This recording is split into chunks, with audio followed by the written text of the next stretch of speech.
అందలేదు అందుకే బీఆర్ఎస్ వాళ్ళు పోతలేరు అని అన్నారు. మీ వాళ్ళు కూడా పోలేదు కదా, సూట్ కేసుల విషయం మీకు కూడా వర్తిస్తుంది. రైట్, ఎనీవే ఫైనల్ గా శ్రీనివాస్ గారు, ఇది ఇంకెంతకాలం ఈ సెంటిమెంట్, ఇంకెంతకాలం ఆంధ్ర ని బూచిగా చూపించి ఈ రాజకీయాలు ఇంకెంతకాలం నడుస్తాయి, ఎంతకాలం చేయాలనుకున్నారు?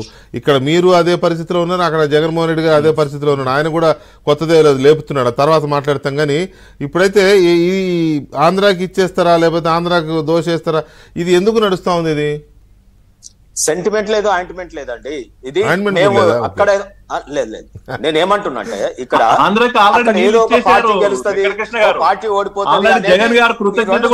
ఒక్క నిమిషం సోదర దామోదరం ప్లీజ్. ఇప్పుడు మేము అక్కడ పక్క రాష్ట్రంలో ఒక పార్టీ గెలుస్తుంది, ఒక పార్టీ ఓడిపోతుందని ఇవాళ తెలంగాణ ప్రజలకు జరుగుతున్నటువంటి అన్యాయాన్ని, అందులో ముఖ్యంగా నల్గొండ ఫ్లోరైడ్ ప్రాంతము, మహబూబ్ నగర్ ఇవాళ కరువు ప్రాంతము, రంగారెడ్డి తాగునీటికి ఇబ్బందులు ఉన్నటువంటి ప్రాంతము, ఈ దక్షిణ తెలంగాణ ప్రాంతం అంతా కూడా ఎడారైపోవాలా లేకపోతే మేము సపడే కూరుకోవాలా? తెలంగాణ రాష్ట్రాన్ని సాధించిన నాయకుడు శ్రీనివాస్ గారు 2021 ఏం చేసినారు? శ్రీనివాస్ గారు 2021 ఏం చేసినారు? కేంద్రం గజెట్ తెచ్చినప్పుడు 2021 ఏం చేసినారు?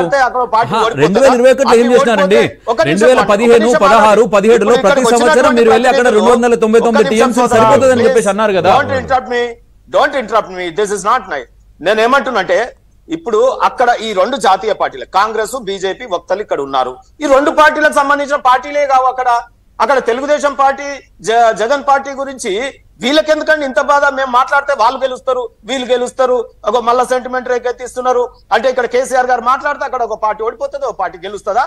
సో ఈ రకం చంద్రబాబు నాయుడు గారికి రిటర్న్ గిఫ్ట్ ఇస్తా చంద్రబాబు నాయుడుకి ఇక్కడ మనం అక్కడ జగన్ అని మీరే కదా స్టేట్మెంట్ కూడా ఇచ్చారు. 2019 చంద్రబాబు రిటర్న్ గిఫ్ట్ ఇస్తాను కూడా అన్నారు కదా. కృష్ణా జలాల వాటాని ఆ రాష్ట్రంలో ఏలు పెట్టిందే మీరు, ఎవరు పెట్టారు? మేము పెట్టమన్నామా? ఎవరు? మీ పార్టీ, మీ నాయకుడు కాదండి. ఒకనొక మీటింగ్ లో కేసీఆర్ గారు దిమ్మ తిరిగిపోయే గిఫ్ట్ ఇస్తా చంద్రబాబు అన్నారా లేదా? దత్తబెట్టి రేపు తాగునీళ్లు కావాలన్నా, రేపు విద్యుత్ కావాలన్నా ఇవాళ కేఆర్ఎంబి పర్మిషన్ అడిగి, కేంద్రం యొక్క పెత్తనం ఉన్నటువంటి ఆ కేఆర్ఎంబిని అడిగి రేపు రిలీజ్ చేయాలండి. ఇవాళ నీళ్లకు అసెంబ్లీలో తీర్మానం చేసిన తర్వాత అసలు వీళ్ళకి ఇవాళ మాట్లాడే చాయిస్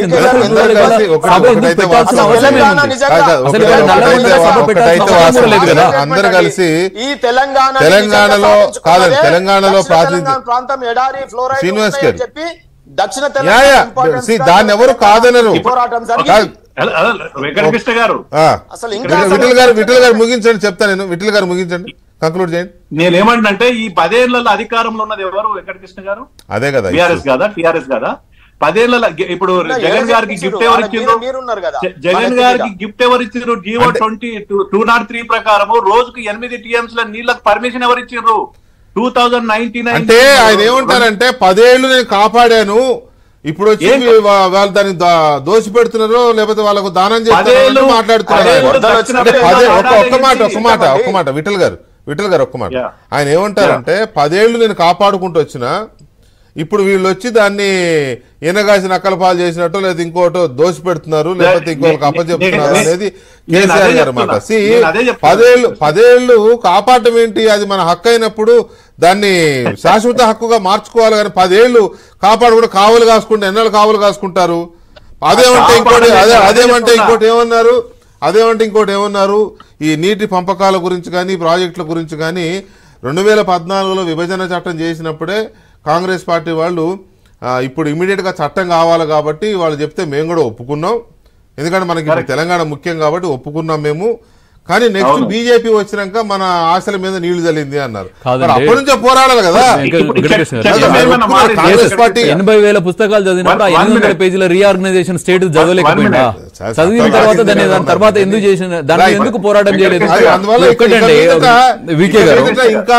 ఇంకా ఇటువంటి చాలా వస్తాయి. ఎన్నికల దగ్గరకు వస్తున్న కొద్దీ ఇంకా చాలా ట్విస్ట్